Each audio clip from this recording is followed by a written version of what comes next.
Hey everybody, welcome. Jason, welcome. Welcome. Welcome. Welcome This is to you. Jason. Welcome to you. This is Jeff. Hi. And we used to do this show called It's the Beer Talk, and on the podcast, Right. You guys have seen us. We've talked about some Oktoberfest beers, but today, it's actually the cider talking, Jeff. That's right. It's New England Cooks present Cider Talk instead of Beer Talk today. Wow. You know why? Because cider is near and dear to both of us. Well, especially you. Especially you. You smell like cider. Oh, thank you. Thank you for noticing.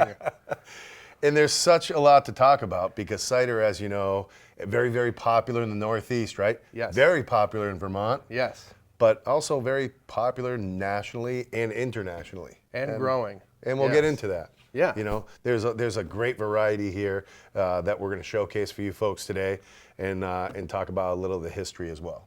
Well, you know, since your favorite episode or your favorite part of the episode was what's in the fridge. Yeah. Why don't I just go see what's in the fridge and then we'll roll it in. I bet you there's some cider in the fridge. Let's And- see. Ah, yes. Yeah. Oh, and there's some beautiful cider in the fridge. Yes. One of the things that we'll talk about is, you know, when we talk about cider, you think about a nice, dry, crisp apple cider. But there's so many flavor variations. There's so many based on apples, and in some cases based on blueberries. Sometimes blueberries or even guava, Jason. Right. That's So- that's a big one. Guava is a hit right now. It's something that you can find in an IPA, but today we're showcasing it in a cider. This is from Ace Craft Cider in the Sonoma Valley of California. Almost looks like an IPA, Jason. It's beautiful, actually, and this is a family man. business that goes back. The number one fruit cider in the U.S. And they put their name on the map with pineapple, and now they're doing guava, and they're doing mango. They have a rosé. They also have a dry. They have a Perry.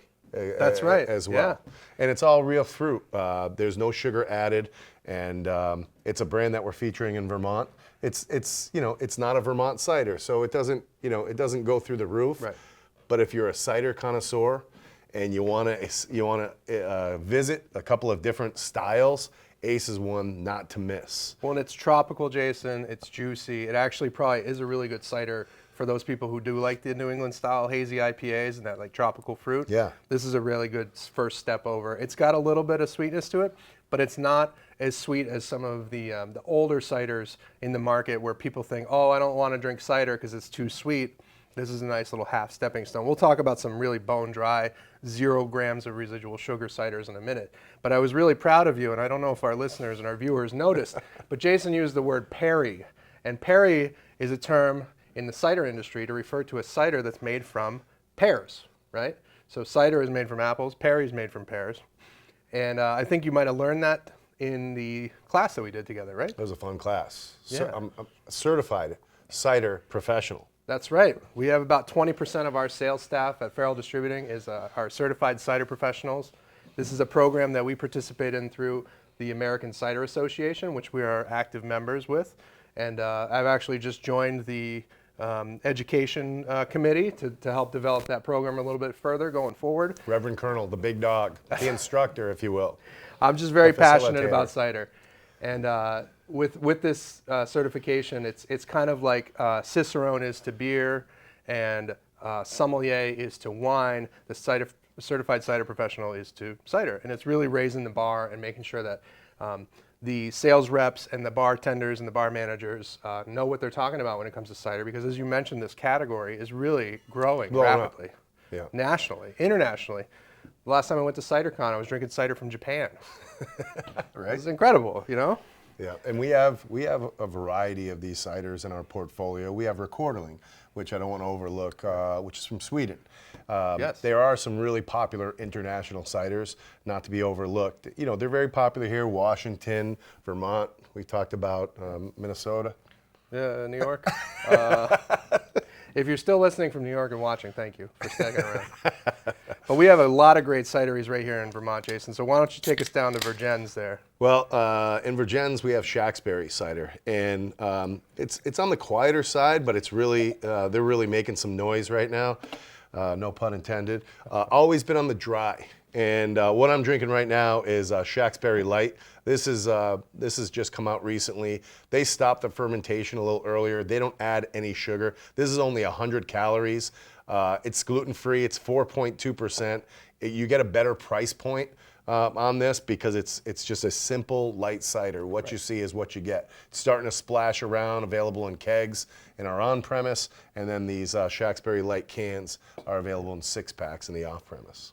And that's another great stepping stone if you want to try a cider that's a little bit not as sweet, but still has some nice juicy character. That reminds me of kind of like the fresh pressed cider that you'd get in the fall. You know, I think a lot of people just think about cider when it comes to the fall, right, Jason? Because that's when we're harvesting apples. We've got our pumpkin spice lattes on the way to the orchard while we're picking the fruit. One of the things I was talking about earlier too is Thanksgiving. Yes. Do not overlook cider on the Thanksgiving table. People get a couple of bottles of wine. You sit down as a family. It's so lovely. You want to freak some people out? Bring a nice bottle or a 4-pack of cider.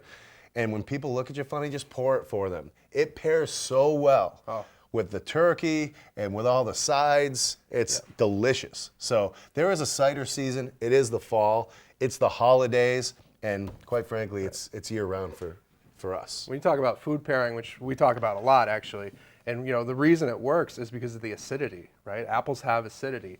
Apples have malic acid, you know, and that's got a little bit of a bite to it. And so sometimes it can be a little harsh if it's just by itself, but you start putting it with food, and that acid helps kind of cut through any of the fatty qualities, you know, the mashed potatoes, the stuffing, and then also the flavors go really well. You've got the cranberry sauce. Exactly, right? So Shacksbury does, they're very much known for the Vermonter. That's kind of what put them in the map. It was aged in gin barrels. They have a dry, they have a rosé, which is beautiful. So I encourage you to try that. They have a great mix pack out that gives you a little sampling of all three.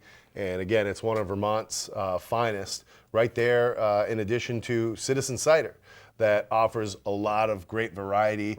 Right here in Burlington, Vermont. This one, the Brose, is in fact fermented with blueberries, so you get a really nice color in your glass as well. And blueberries are very similar in a small way to apples as well. You're not getting off of the characteristic too much, but it adds a nice little sweetness and color to the glass. And a little bit of the implication of rosé, right? Brosé, right? Right.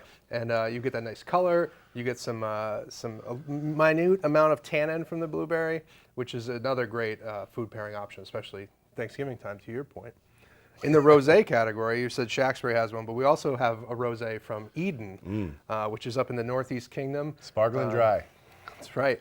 This is a brand new rosé. So they had a rosé in a 750 milliliter bottle. Excuse me, they do have a rosé. That's called the Imperial. This is the Brut rosé in the can, and a little bit less alcohol. Is about half. I think the Imperial is about 11% alcohol. This one's much more on the like casual sipping from the can kind of category. They're picking up the color here with currants. So similar to the blueberries, they're getting currant here. And Eden, a lot of people may overlook sometimes that it's from Newport, Vermont. Very small, tiny town in Vermont. But Eleanor and her team they have international accolades. You'll see them featured in Wine Enthusiast magazine and some of the things that we talked about with food pairing and things like that. Eden Ciders is one of the most dry and elegant ciders that you could put together with your family in a nice meal. And Eleanor does a lot for the cider community too. She's always on the board of the American Cider Association and really you know, part of the national conversation about cider in this country and how to rise the tide for all the boats, right? Right. And before I lose Citizen, everyone knows Unified Press, right? That's cider for the people. Get excited. Citizen Cider, UP. Dirty Mare, also put them on the map, right? That's got a whole story behind it as well. But that ginger and cider that goes together so well. Wits Up, one of your favorites. Personal favorite, yeah. Belgian yeast, so it gives it a little earthiness. And then Lake Hopper, Tulsi. They have so many great ciders over at Citizen. And then a little further south, still in Vermont, Champlain Orchards. Champlain Orchards. He's got Bill Sir and his team down there in Shoreham, doing a whole orchard-based cidery approach, right? Where they're growing the apples and they're growing heirloom varietals that are really made for cider making. We have today Kingston Dry.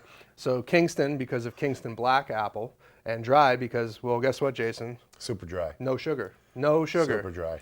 And this is a really awesome example of what orchard-based cider can be in the bone dry category, but still in the can. So you're still, you're going down to Lakeshore. You don't want to bring the glass or something like that. We mentioned that cider is really hot in the fall, but cider is really a year-round beverage. They make it in the fall when the apples are harvested, but you can enjoy it at the beach, and I often do, and I recommend it, in fact, taking some with you. And they've got a bunch of varietals too, Jason. If you probably know them off the top of your head. Mac and maple. Oh, classic. You got to try that. But Bill's been kind enough to invite us down. I've participated in the grafting exercise. I've smelled the pies being made fresh. I've been in his cooler and seen everywhere he keeps his stash of apples. Of apples. What were you thinking? Anyways, we're very fortunate in Vermont to have the cideries that we have. Most of it's locally sourced. Sometimes you gotta, swim across the lake over to New York and source some apples over there. Either way, it's a great option for us in Vermont, for us in the Northeast. And before we part, I'd hate to overlook ANXO. ANXO. This is a great project that we came across thanks to our friend Eleanor, actually, at Eden. Right. She made the introduction between us and them. And this is Sam and Rachel Fitz, a brother and sister team, founded this cidery in Washington, D.C. And it started out as a Basque restaurant doing Spanish food, and then they said, why don't we add a cidery to it? And now the cidery is, getting distribution to fun places like Vermont.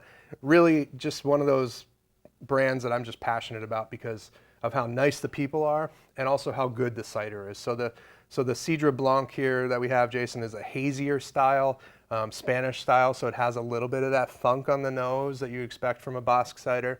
But it's not super funky. It's not off the deep end. It's just a little more interesting, and it definitely has that kind of natural haze to it. They make a rosé. We talked a lot about rosé today. Their rosé is apples only. Right. So some apples actually have red flesh when you cut them open, and they're using these red fleshed apples to kind of add complexity and add that color. And then just a bunch of other really fun projects. They do a collaboration with Eden called Nevertheless. They have some wood fermented ciders, some wild yeast ciders. All fermented with wine yeast. Wine yeast or naturally occurring wild yeast too. And their tasting room is known internationally, right in the DC area. So, so just like the craft beer scene, I encourage you to, if you're into ciders, I encourage you to branch out a little, get out of your comfort zone, explore some different ciders. There's some really good ones out there. You can always go back to your old favorite, but these dry, crisp ciders, they give you an honest impression of how apples are so different. How they can alter sweetness or dryness or just the color in a glass. And they're so food friendly. Or tannin or acidity. These are very complex because, most beer doesn't have acidity or tannin, right? So you're kind of navigating different flavors. And you know what? I've seen your Untapped profile and you've checked in enough beers for this year. So I encourage you to pick up a few ciders and check those out. And then, I think you'll be a believer, whether you go for something, tropical and like the guava from Ace or, bone dry, like Kingston dry from Champlain Orchards. It's going to be a great fall, Jason, and we're going to keep drinking these all year round. So it is a great fall. Let's just say cheers to cider. Thanks for joining us. See you next time.